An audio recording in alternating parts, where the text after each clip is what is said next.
I fumble a lot, so like I'm just gonna roll with it.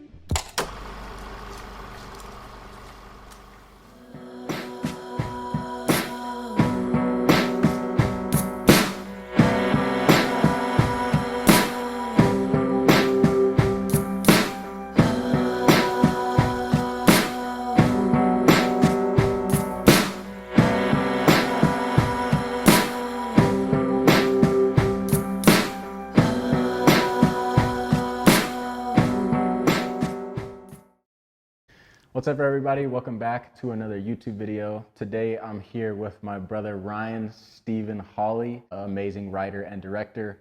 I worked with him to shoot a 16mm music video out in Joshua Tree over the summer.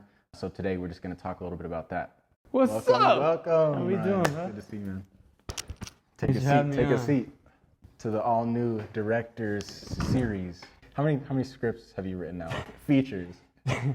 We're on 15 now. There you go. I think it totals about whopping 450,000 words. I don't know how my fingers still work. Carpal tunnel setting in, but it's kind of cool. Yeah, you're gonna have to start just using voice to type. Yeah, voice memo. That'd be a good app. That'd be a good software to integrate. Somebody can make this, please. Yep.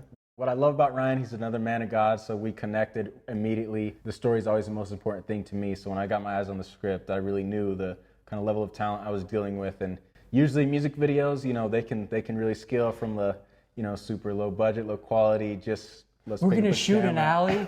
That's all we need. Alley and some Henny. Yep, exactly. Got a really cool car we can rent too. And girls, always girls. Gotta have some girls. Always. That's the staple. Particularly. All right, let's talk a little bit about By the Dawn. What was the inception for that project? How did you meet Miss Planet Swan, and just tell us a little bit about that. One of my best friends, Ryan McGuffey, he's also a producer and actor, filmmaker. He introduced me to Planet Swan.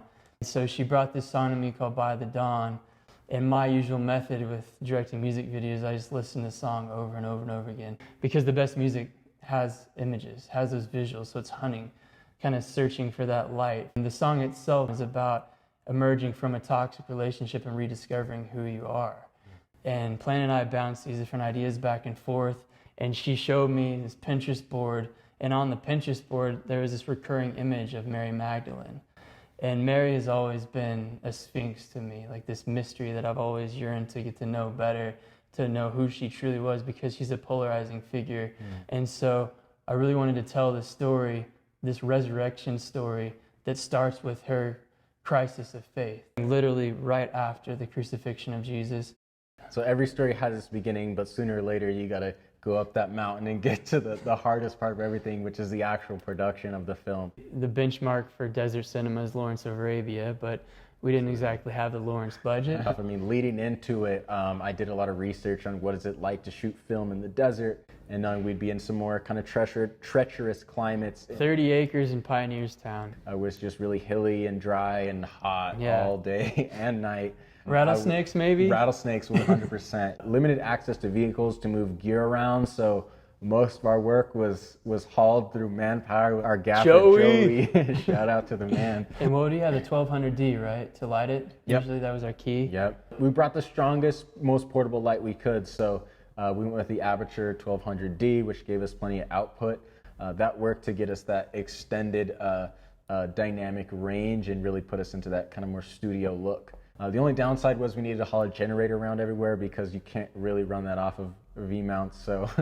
We're dreaming all these lenses, but then all of a sudden Nkosi's like, yo, we probably should just stick with one lens because the whole desert situation of dust and sand and everything kicking up inside the body. So yeah, what lens did we go with? Yeah, we went with the Canon 11.5 to 1 something. I forgot which one exactly. Yeah, shout out to Old Fast Glass. Yeah, Old Fast Glass, thank you for hooking us up. Yeah. But yeah, it was a great lens. I think they used that in conjunction with the 8 to 64 Canon zoom to shoot the Hurt Locker, which is where I pulled some of my inspiration from to see, you know, what are we going to use to shoot this? How do we cover the lens up, whatever, or the camera up to prevent dirt and dust and debris from getting in there. And ultimately, the camera did fine. The zoom helped us from lens swaps, and then our mag changes we limited to 1 a day for the 3-day stretch of the shoot, and that got us through.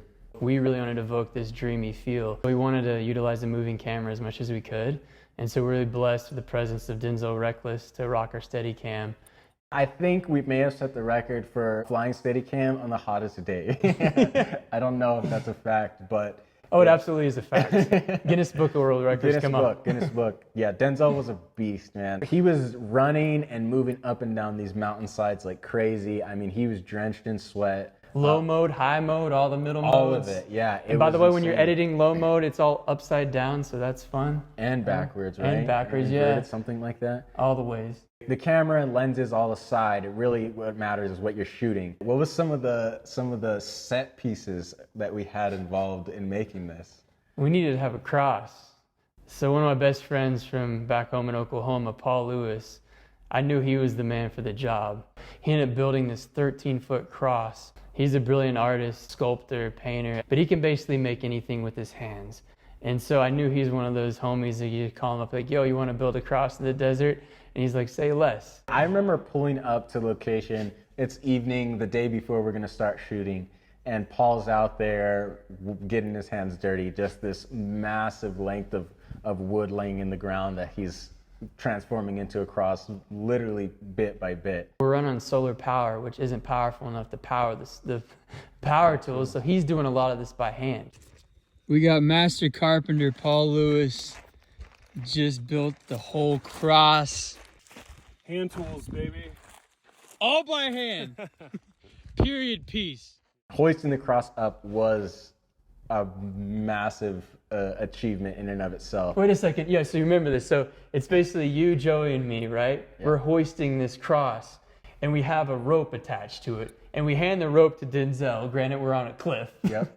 And he's got this rope wrapped around him. For support. He's eyeing the cross, but eyeing the cliff. He's like, yo, bro, like, if this thing falls, like, I'm just going to be pulled down over the cliff. Yeah. This was after Paul literally jackhammered a hole. A rotary hammer. Into the mountain so that we could make a hole large enough to drop this cross in. So we proceed to all together hoist it up right as the wind's picking up, slide it over the hole, and then drop it down with a tremendous thud, and a massive splinter just shot through my hand. Ooh, the most gnarly splinter I've ever seen. Dude, it was the length of your hand, wasn't it? It was really long. You could see it in the video.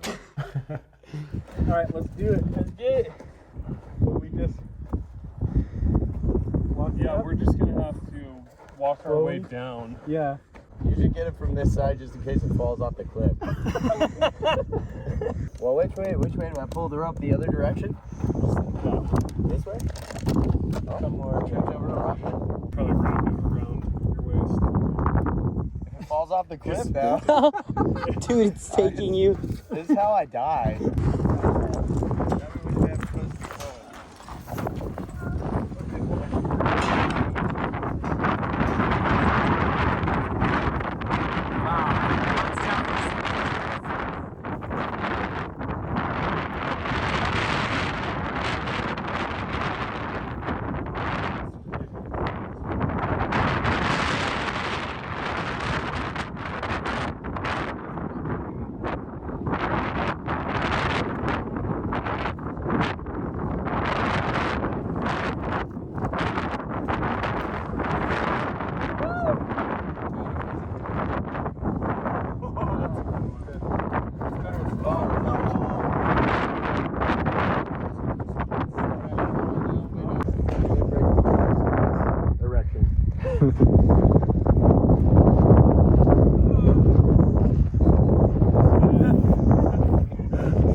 Towards Nkosi a little bit from my angle.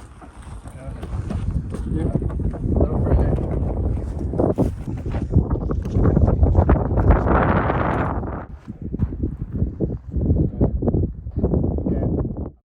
The cross is like at the heartbeat of the story, but our story really doesn't start there. It starts at the foot of it. Everybody knows who Jesus is.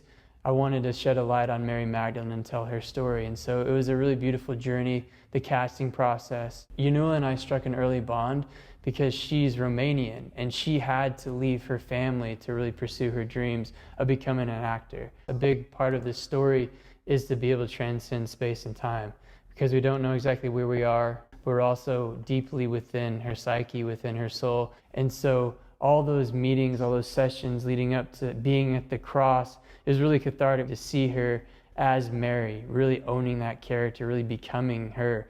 Besides Ianula on set, we were graced with the talents of Mr. Jonas, who portrayed our Jesus character within the film and has very triumphant moments within there.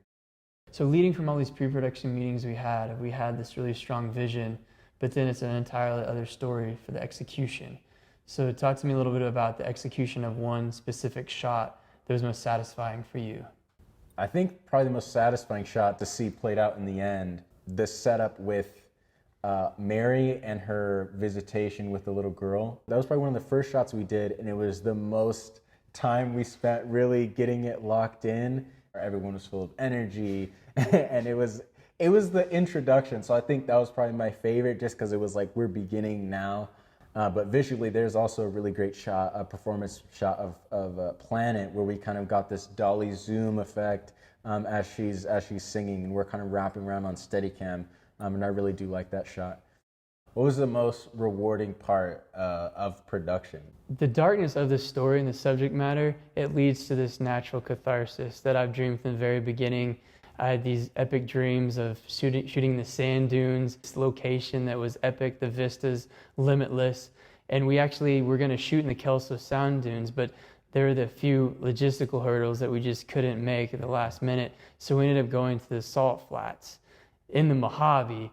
And so we're chasing light at that point, and we're also running out of film. And so we had these limitations stacked up against us, and it was an all hands on deck type of situation. And it was so joyous to see everybody come together after a full day in the desert, after 2 full days in the desert, and to see this moment of Jesus emerging from the dawn. I'm pretty sure you actually operated that, didn't you? Yeah, that was really humbling too, just to have that final moment to be able to operate and the 16 millimeter, and just to learn so much from Nkosi at the whole process, and that commitment to excellence that we've always been talking about from the very beginning. Shooting at sunset, we're chasing light, we're running out of film, being able to operate the 16 millimeter camera as Jesus emerges from the dawn, that was the most rewarding moment for me. Thanks so much for watching, guys. Ryan, thanks for coming on. It was great talking with you. Look forward to collaborating on something else. We're just getting started. We're just getting started. We got big things planned, and we'll make sure to keep you guys posted on that. Make sure to follow Ryan on social media. I'll have all his stuff tagged below. Check out some of his work and see what we're up to next.